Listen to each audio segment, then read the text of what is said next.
Hi, welcome to Coding Ka Kida. This is part 3 of the series. Today in this video, we'll continue from types of machine learning. We'll take some real life example to clear our concept. So let's start it. So we have three types of learning. First one is supervised learning, second unsupervised learning, and third is reinforcement learning. And further in supervised learning, we have categories. So we'll discuss in upcoming videos. So these are the learning process. को जिस तरीके का output चाहिए उसके लिए अलग अलग type की ये लर्निंग को हम यूज करते हैं. So first of all, let's explore the supervised learning with example. We'll take example of email classification and our objective is to classify email whether it is spam or ham. Process इस तरीके से होगा कि हमने बहुत सारे email को observe किया है और ये मैनुअली डेटा सेट प्रिपेयर करेंगे. तो हमने देखा कि जो ईमेल आती है, जो स्पैम एक्चुअली में होती है, उसका डोमेन क्या होता है. उसके सारे डोमेन को डिफाइन कर दिया है कि जो हमने मैनुअली फील किया है कि ये स्पैम होते हैं. देन हमने ये नोटिस किया कि कुछ वर्ड्स जो होते हैं उसमें बहुत ही कॉमन होते हैं, जैसे कि सरप्राइज हो गया, लॉटरी हो गई, या तो फिर उसमें हमारी करेंसी का साइन बना होता है कि you will get such amount. Then हम उसको यहाँ पे लेबल प्रोवाइड करते हैं. इन सभी के बेसिस पे हम बोलते हैं कि अगर ऐसा हुआ तो वो स्पैम है, अगर ऐसा है तो वो सही है. तो यहाँ पे हम इसको लेबल प्रोवाइड कर रहे हैं, इसको लेबल कहते हैं. ये सारा जो है ये लेबल है. इसमें टर्म्स होते हैं जो आगे आने में हम देखेंगे. जो लेबल्स होते हैं इसको हम बोलते हैं डिपेंडेंट वेरिएबल्स, और जो ये सारे हमने बनाए हुए फीचर्स इसको बोलते हैं इंडिपेंडेंट वेरिएबल्स. सो हम ये सारा कुछ प्रिपेयर करेंगे और मशीन को देंगे. तो मशीन क्या करेगा, इससे लर्न करके आप कोई इसमें फिर एक्सप्लिसिटली प्रोग्राम नहीं डाल रहे हो कि आपको इफ़ दिस दिस दिस करके करना है, वो कर सकते हैं. बट क्या है, उसमें प्रॉब्लम है कि बहुत सारे कंडीशन को आप नहीं ले सकते सभी तरीके के. अभी क्या होगा, इसमें कल को ऐसा होता है कि जो नया डोमेन आता है जो हमने इसमें मेंशन नहीं किया है, x y z suppose, but उसमें इस टाइप के फीचर्स निकल के आ रहे हैं, तो ये ऑटोमेटिक बता देगा कि हाँ, इतने % चांसेस हैं कि ये स्पैम हो सकता है. Let's take one more example. So यहाँ पे हमारे पास एक सर्वे है जिसमें हमने ये नोटिस किया है नंबर ऑफ स्टडीज और पेरेंट्स से गाइडेंस उसको मिली है कि नहीं, एंड देन उसका लेबल स्टेटस क्या है, फेल हुआ या बच्चा या पास हुआ. सो हमने एक डेटा सेट प्रिपेयर किया और मशीन को ट्रेन किया. देन हम ये देखना चाहते हैं कि अगर कोई स्टूडेंट है और वो 24 आवर्स पढ़ता है और उसको पेरेंट्स से गाइडेंस मिली है, तो मशीन उसको क्या प्रेडिक्ट करता है.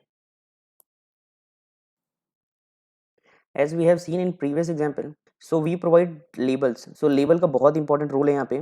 यहाँ पे हमने लेबल्स प्रोवाइड किए हैं कि अगर एप्पल रेड है, जो कि उसका फीचर है, शेप है, तो इसका लेबल एप्पल है. अगर ग्रीन भी है तो भी इसका लेबल जो है एप्पल है. और हमने उसको अब डिवाइड कर दिया further training and test data में, 70% for training and 30% for test data.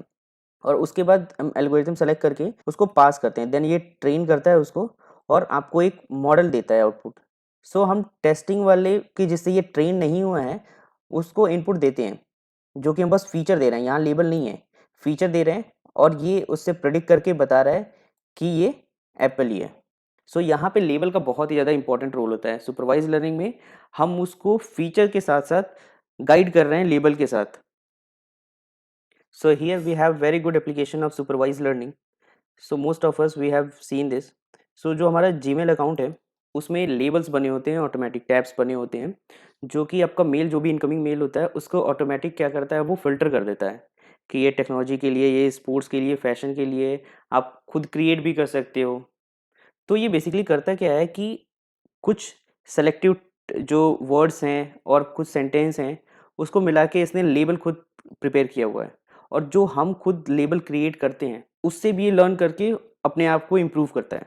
तो जैसे ही कोई मेल आपको रिसीव होता है वो उसमें सेग्रीगेट कर देता है कि टेक्नोलॉजी से रिलेटेड है, ये स्पोर्ट्स से है, या फैशन, या और भी जो बहुत सारे लेबल बनाए रखे हैं अपने उसके लिए. Now will discuss about unsupervised learning.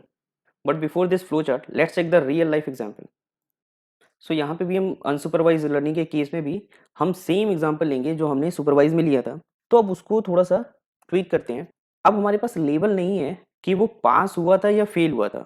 अब हमारे पास एक सर्वे है जिसमें हमने इकट्ठा किया और हमने बोला, कॉलोनी के बच्चों से हमने नोटिस किया कि कितने घंटे पढ़ाई करते हैं. उन्होंने बताया कि 20 घंटे.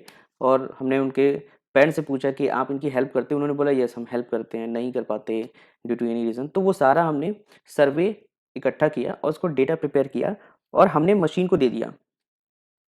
तो अनसुपरवाइज्ड लर्निंग में मशीन क्या करता है, उस डेटा के बेस पे वो ग्रुप क्रिएट करता है।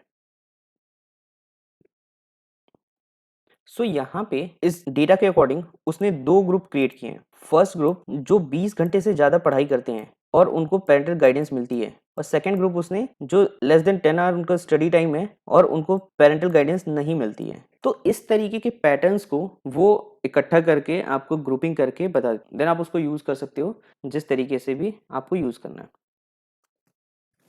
Now, in this example, we have input as a fruits, but we don't provide any kind of labels. So यहाँ पे हम लेबल की बात नहीं कर रहे, जहाँ पे हमारी रिक्वायरमेंट इस टाइप की होगी, हमारे पास लेबल नहीं है बट हमारे पास डेटा है और हम सिस्टम से इसके ग्रुप के बारे में जानना चाहते हैं।